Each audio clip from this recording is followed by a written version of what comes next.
შემდეგ დებულება ასე გამოიყურება. ბოლიდი უფრო მნიშვნელოვანია ვიდრე მცხოველი. პილოტი. თანამედროვე ფორმულა 1-ში კარგი ტექნიკის გარეშე გამორიცხულია, აი სცენა რომ გააცოცხლო დღეს, ისიც ვერ მოიგებს სუსტი ბოლიდით, გამომდინარე აქედან ვთვლი რომ ტექნიკა მაინც პირველ ადგილზეა დღეს ვიდრე პილოტი.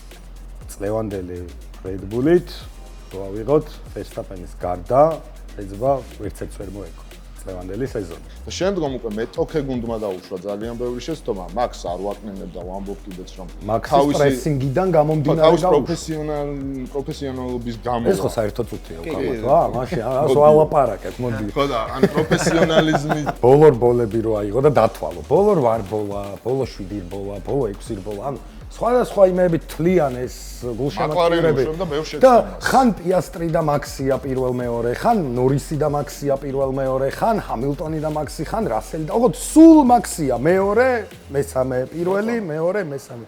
ანუ ფორმულა 1 ვერ შეადარებ ფეხბურთს, იმიტომ რომ რობოტები ბოლო 10 წელი ტიპები იგებენ ტექნიკის ხარჯზე, ხო, მაინც ესე ვთქვა. რაც არ უნდა მაგარი იყო, იმ შედეგს ვერ მიაღწევ, ხო, 29 ბოლოს ვერ მოიგებს. ოდნავ ახლოს, ანუ ტექნიკა თუ ახლოს არის ერთმანეთთან, ორი ტექნიკა. ანუ მანდ უკვე პილოტი წყვეტს, მანდ ვეღარაფერი ვეღარ გადაგიწევს. ხო და ეგრე. რატო ანდრომ გადაწყვეტა.